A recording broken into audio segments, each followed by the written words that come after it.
اللہ نے فرمایا وَاطِیعُوا اللَّهَ وَرَسُولَهُ وَلَا تَنَازَعُوا فَتَفْشَلُوا وَتَذْهَبَ رِيحُكُمْ۔ یہ احد کے بعد کی آیت ہے۔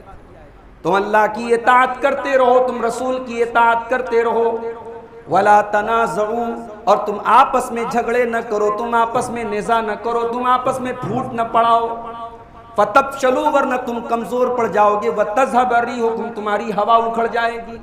ان الشیطان لکم عدو فاتخذوہ عدوا، میرے بندو شیطان تمہارا دشمن ہے، تم اس کو دشمن ہی بناؤ، دوست نہ بناؤ۔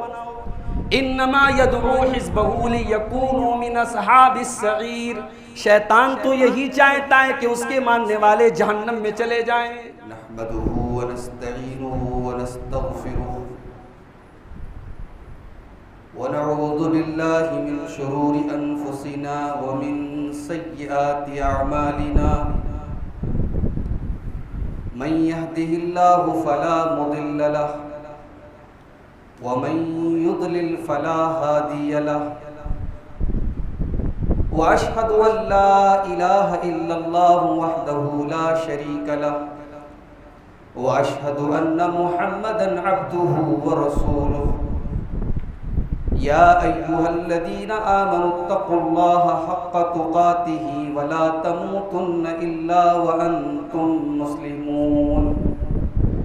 يا أيها الناس اتقوا ربكم الذي خلقكم من نفس واحدة وخلق منها زوجها وبث منهما رجالا كثيرا ونساء، واتقوا الله الذي تساءلون به والأرحام ان اللہ کان علیکم رقیبا۔ یا ایہا الذین آمنوا اتقوا اللہ وقولوا قولا سدیدا یصلح لکم اعمالکم ویغفر لکم ذنوبکم ومن یطع اللہ ورسولہ فقد فاز فوزا عظیما۔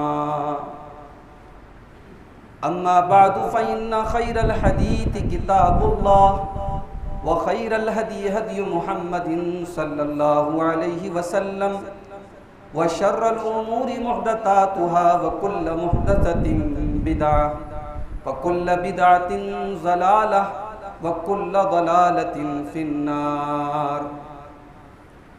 أعوذ بالله من الشيطان الرجيم، بسم الله الرحمن الرحيم۔ ان الشیطان لکم عدو فاتخذوه عدوا انما یدعو حزبہ لیکونوا من اصحاب السعیر۔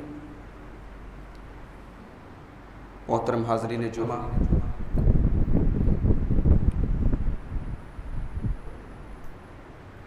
قیامت کی نشانیوں میں سے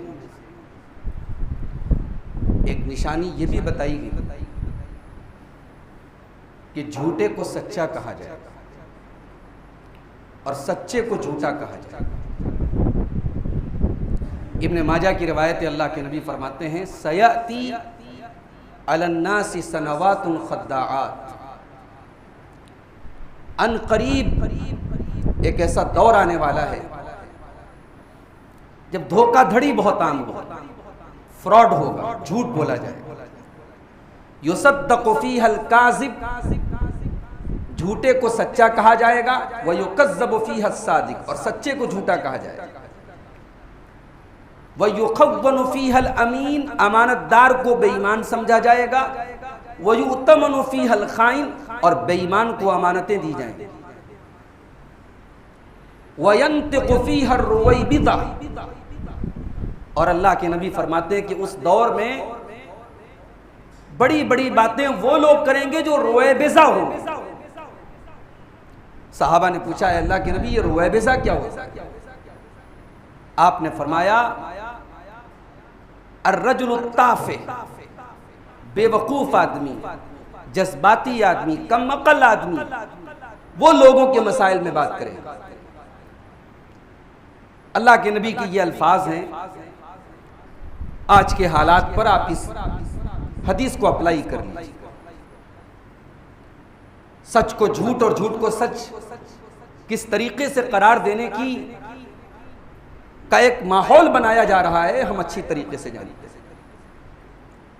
میں بہت تفصیل سے اس موضوع پر نہیں بولوں گا، جمعہ کا خطبہ ہے، دو باتیں آپ کو سمجھانا چاہتا ہوں۔ یقیناً یہ مشکل وقت ہے، مگر ہماری تاریخ میں اس سے بھی مشکل وقت آ چکا ہے۔ تاتاریوں نے حملہ کیا تھا بغداد کے اوپر، اور اتنی خونریزی ہوئی تھی کہ دریائے دجلہ کا پانی مورخین لکھتے ہیں کہ مسلمانوں کے خون سے سرخ ہو گیا تھا۔ مسلمانوں کے مدارس، ان کی لائبریریاں، ان کے ایجوکیشنل سینٹرز، ان کے علمی مراکز کو تباہ کر دیا گیا، ان کی قیمتی کتابوں کو جلا دیا گیا، ان کے علماء کو بغداد کے بازاروں میں سولی لٹکا دی۔ یہ سب کچھ ہو گیا، کیا اسلام ختم ہو گیا؟ کیا اللہ اکبر کی صدائیں آنی بند ہو گئی؟ کیا روئے زمین پر لا الہ الا اللہ کہنے والے ختم ہو گئے؟ نہیں، اسلام کی فطرت میں قدرت نے لچک دی ہے، اتنا ہی یہ ابھرے گا جتنا کہ دباؤ گے۔ وہی تاتاری جنہوں نے مسلمانوں کے اوپر اتنا قتل عام کیا، ظلم و ستم کیا، اللہ نے انہی تاتاریوں کو ہدایت دی۔ اور علامہ اقبال کہتے ہیں، ہے آیاں فتنہ تاتار کے افسانے سے، ہے آیاں فتنہ تاتار کے افسانے سے، پاسباں مل گئے کعبے کو صنم خانے سے۔ اللہ کی قدرت سے ہمیں کبھی مایوس نہیں ہونا چاہیے۔ اور دوسرا کام ہمیں اور آپ کو یہ کرنا ہے، جب بھی مشکل وقت آئے تو اپنے ایمان کا اور اپنے عمل کا ضرور جائزہ لیں۔ بس اوقات ایسا بھی ہوتا ہے، لوگ کہتے ہیں کہ صاحب ہم تو پہلے ہی پریشان ہیں، یہاں منبر سے ہماری غلطیاں بتائی جاتی ہیں۔ میں آپ کو ایک بات بتاؤں، احد کا موقع یاد ہے، اللہ کے نبی موجود ہیں، صحابہ موجود ہیں، اس دنیا کے سب سے بہترین مسلمان موجود ہیں روئے زمین، لیکن مسلمانوں نے جیتی جنگ ہار گئے مسلمان، 70 صحابہ شہید ہوئے، حضرت حمزہ جیسے اللہ کے نبی کے بڑے محبوب چچا شہید ہوئے، اللہ کے نبی کا چہرہ لہو لوہان ہوا، تمام واقعات ہوئے۔ قرآن کریم میں جب اللہ نے آیتیں نازل کی اس واقعے کے بعد تو اللہ نے کیا کہا؟ اللہ نے فرمایا کہ تم اپنی کمی کو ڈھونڈو، تم سے کیا کمی ہوئی؟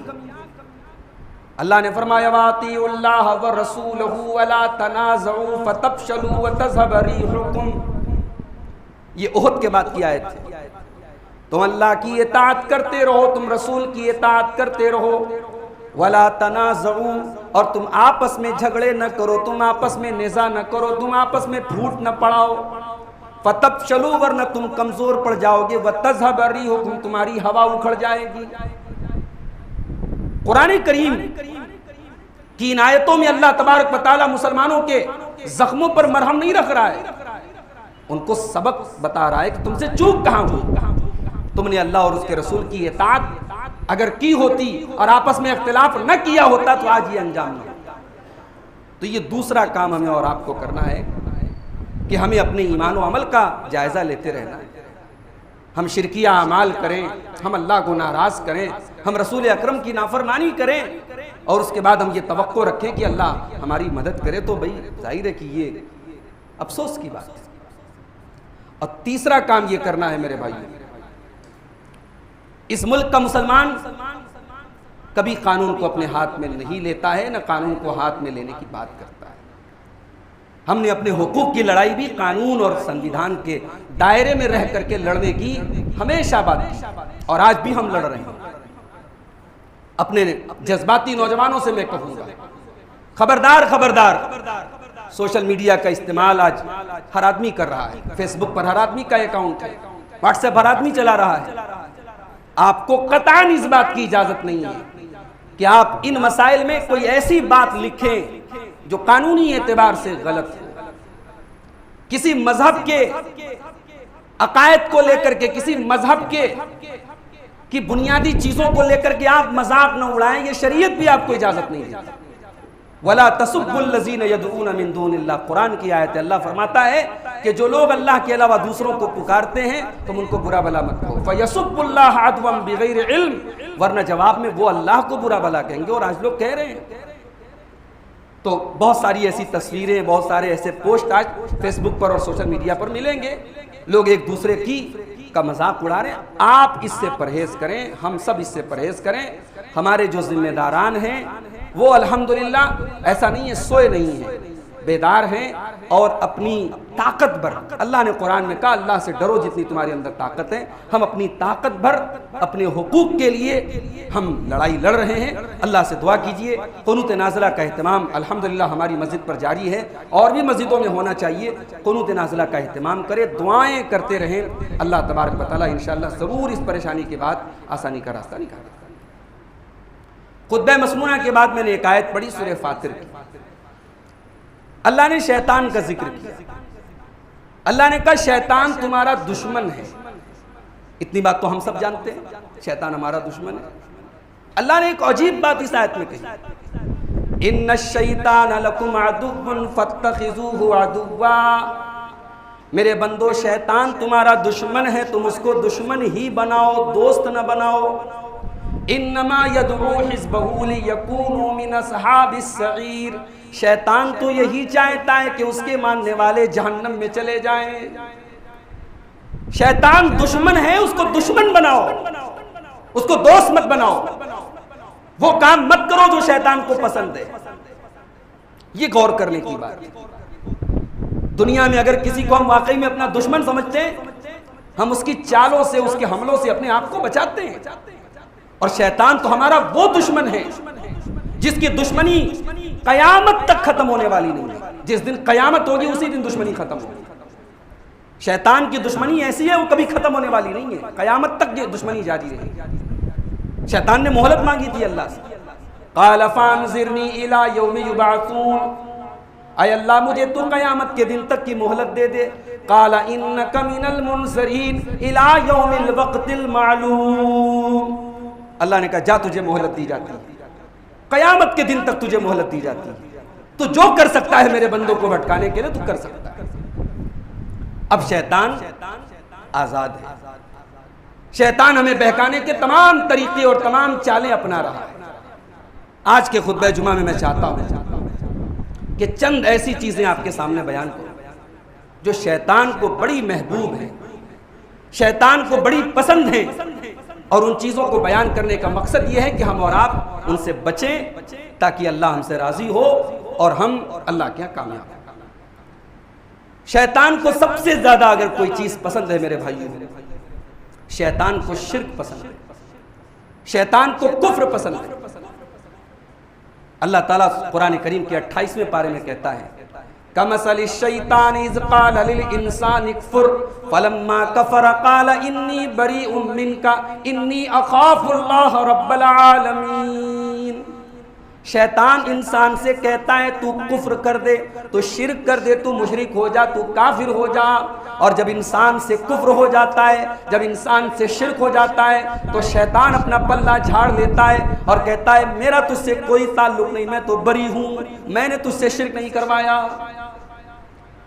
شیطان شرک کروانے کے لیے بہت اتسک رہتا ہے، بہت بیتاب رہتا ہے بندہ کیسے شرک کر دے، کیونکہ سب سے بڑی پونجی ہماری ایمان ہے، ہمارا کیپٹل توحید ہے۔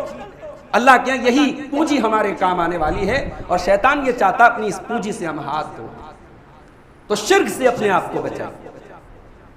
ابراہیم علیہ السلام جیسا پیغمبر اللہ کی بارگاہ میں دعا کرتا ہے وَجُنُّبْنِي وَبَنِيَّ أَن نَّعْبُدَ الْأَصْنَامَ، اے اللہ تو مجھے اور میرے بچوں کو شرک سے بچانا، بت پرستی سے بچانا۔ بہت بڑی بات ہے یہ۔ اگر ابراہیم خلیل اللہ جیسے پیغمبر کو یہ فکر ہے کہ کہیں میرے بچے شرک نہ کر دیں، کہیں مجھ سے شرک نہ ہو جائے، تو ہماری اور آپ کی کیا اوقات ہے؟ تو شرک سے اپنے آپ کو بچائیں، کفر سے اپنے آپ سے بچائیں۔ دوسری چیز جو شیطان کو بہت پسند ہے، جادو بہت پسند ہے شیطان۔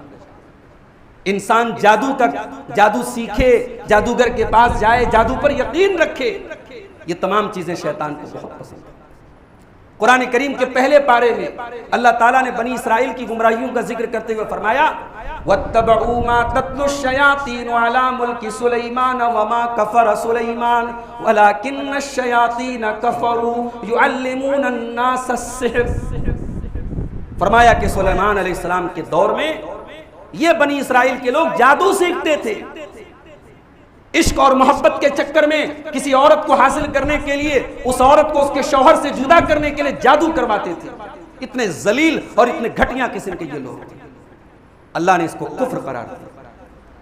جادوگر کے پاس جانا، جادوگر کی تصدیق کرنا، پامسٹ کے پاس جا کے اپنی ہتھیلی، اپنی ہاتھ کی ریکھائیں دکھانا، جوتشی کی باتوں کا یقین کرنا، یہ تمام چیزیں شرک ہیں۔ اللہ کے پیارے نبی فرماتے ہیں لیس منا من تطیر او تطیر لہ، وہ انسان ہم میں سے نہیں ہے جو کسی چیز سے شگون لے، بدشگونی لے، یا اس کے لیے بدشگونی لی گئی، او تکہن او تکہن لہ، یا کاہن کے پاس جاتا ہو یا اس کے لیے کوئی کاہن کے پاس گیا ہو، او سحرا او سحر لہ، یا جادو کا کام کیا ہو یا اس کے لیے جادوگر کے پاس جایا گیا۔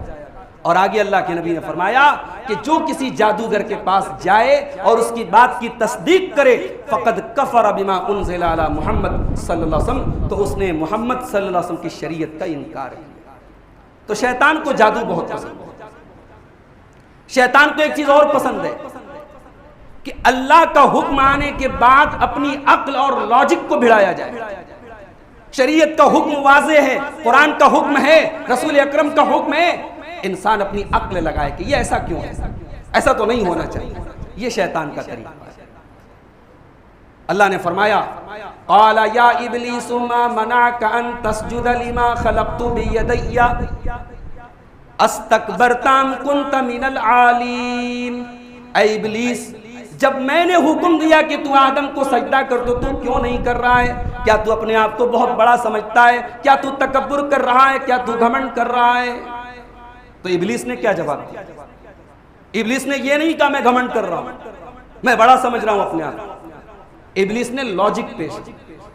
قال انا خیر منہ خلقتنی من نار وخلقتہ من طین۔ اے اللہ، میں آدم سے بہتر ہوں، تو نے آدم کو مٹی سے بنایا اور مجھے تو نے آگ سے پیدا کیا، میں آدم کے آگے سجدہ کیوں کروں؟ اللہ کا حکم آنے کے بعد کیوں نہیں لگنا چاہیے؟ اللہ کا حکم آنے کے بعد اگر مگر ایسا ہے ویسا یہ نہیں ہونا چاہیے۔ اللہ کا حکم آنے کے بعد سر تسلیم خم ہونا چاہیے۔ وما كان لمؤمن ولا مؤمنة اذا قضى الله ورسوله امرا، کسی مومن مرد کو اور کسی مومن عورت کو یہ حق نہیں ہے کہ جب اللہ کا فیصلہ آ جائے، اس کے رسول کا فیصلہ آ جائے، ان يكون لهم الخيرة من امرهم، کہ ان کو کوئی اپنا اختیار ہو۔ اللہ کا حکم آنے کے بعد ہمارے پاس چوائس نہیں۔ اسی طریقے سے شیطان کو ایک چیز یہ بھی پسند ہے کہ دین کے اندر نئے نئے ڈاؤٹ اور شک پیدا کیے جائیں۔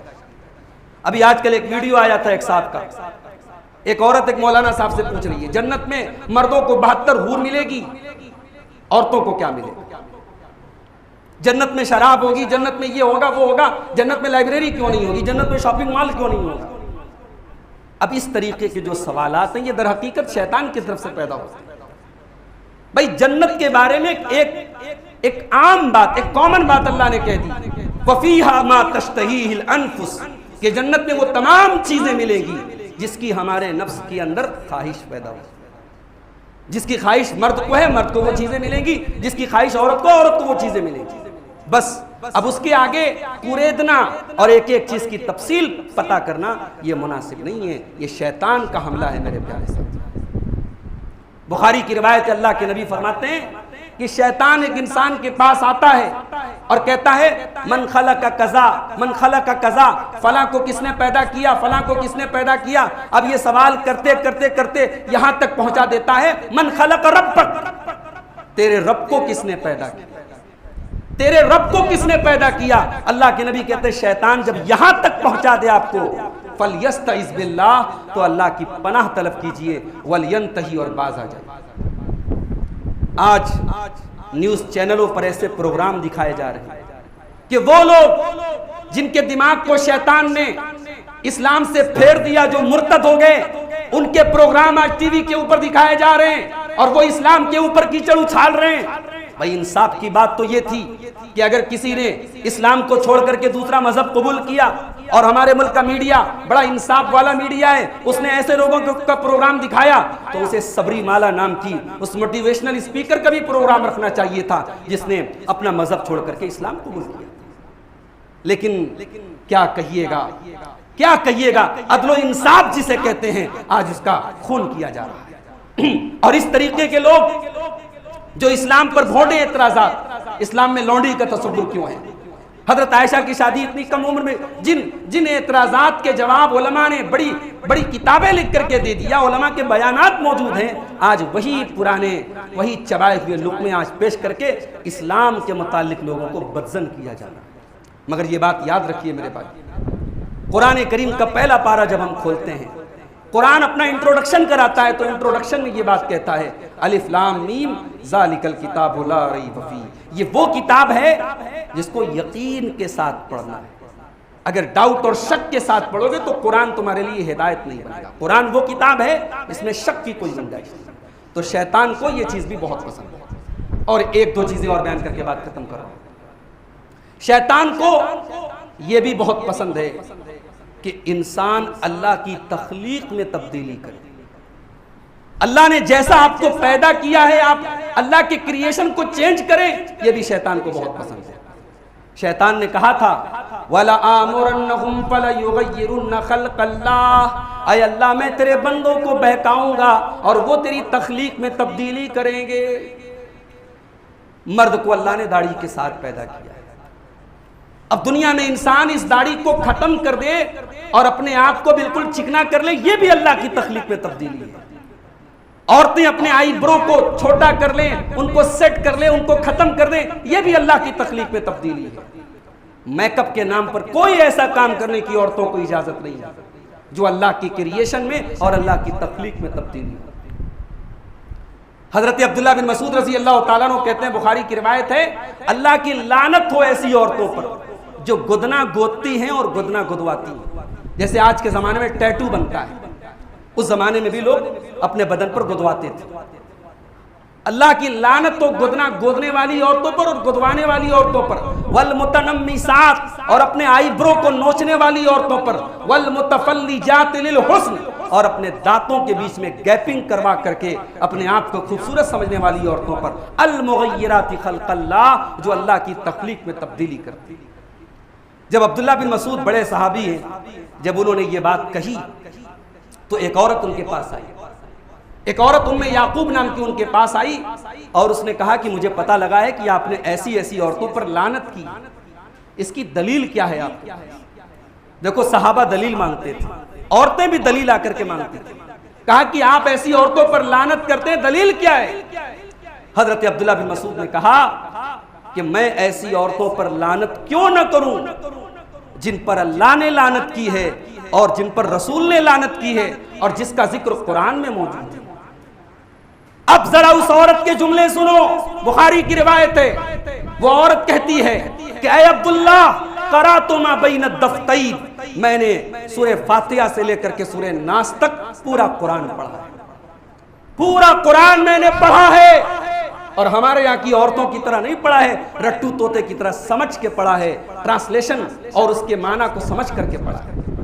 کہا میں نے پورا قرآن پڑھا ہے، پورے قرآن میں مجھے کہیں ایسی عورتوں کا ذکر نہیں ملا جس کے اوپر آپ لعنت کرتے ہیں. اس سے پتا چلا کہ اس زمانے میں عورتیں حافظ ہوتی تھیں، قرآن ان کو حفظ ہوتا تھا. اس زمانے میں عورتیں قرآن کو مطلب کے ساتھ سمجھتی تھی، پڑھتی تھی. اور ایک عورت دعوے کے ساتھ ایک صحابی سے کہہ رہی ہے میں نے پورا قرآن پڑھا ہے، پورے قرآن میں مجھے یہ چیز کہیں نہیں.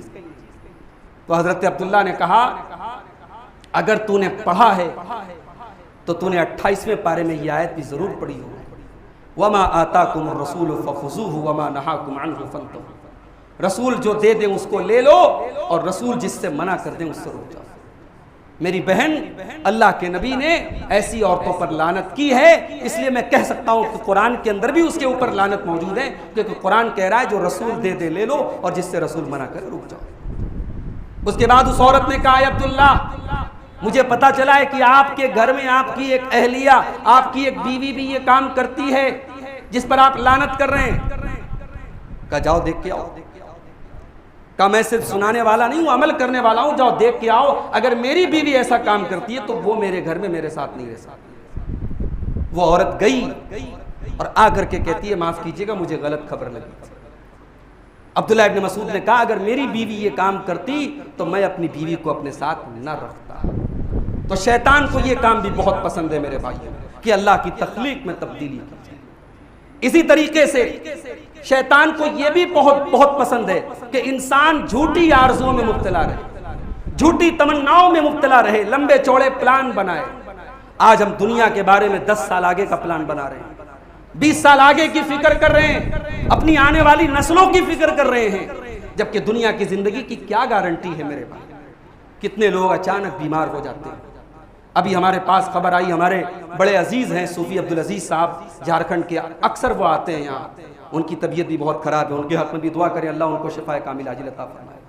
ہمارے بڑے عزیز ہیں ممبئی کے مولانا عبدالجلیل صاحب حفظہ اللہ، ان کی اہلیہ کی طبیعت بھی کینسر کے مرض میں مبتلا ہیں اور بڑے نازک حالات ہیں، اللہ ان کو بھی شفا دے۔ ہمارے بلال بھائی ہمارے محلے کے ہیں، ان کی بھی طبیعت بہت ناساز ہے، ان کے حق میں بھی دعا کریں، تمام بیماروں کے حق میں دعا کریں۔ بیماریاں آج پوچھ کے نہیں آتی میرے بھائی، بیماریاں پوچھ کے نہیں آتی، خطرناک بیماریاں کبھی کسی کو بھی ہو جاتی ہیں۔ جس دنیا کی زندگی کی کوئی گارنٹی نہیں ہے، اس دنیا کے ہم لمبے چوڑے پلان بنا کے بیٹھے ہیں، اور آخرت کی ہمارے پاس کوئی پلان نہیں، آخرت کی ہماری زندگی میں کوئی فکر نہیں ہے۔ شیطان کو یہ بھی بہت پسند ہے، یعیدہم ویمنیہم، شیطان تم سے وعدے کرتا ہے، شیطان تمہیں آرزو دلاتا ہے، وما یعیدہم الشیطان الا غرورا، لیکن شیطان کا وعدہ جھوٹا ہوتا ہے۔ شیطان کبھی کبھی یہ بھی کہتا ہے ارے یار ابھی تو جوانی ہے، ابھی مزے کر لو، بعد میں سدھر جاؤ گے۔ ارے وہ بات کب آئے گا؟ وہ بات کب آئے گا جس بات کے اوپر آپ نے توبہ کو ٹال کے رکھا ہے؟ رمضان ختم، مسجدوں سے نمازیوں کی تعداد ختم، یہ بھی شیطان کو بہت پسند ہے۔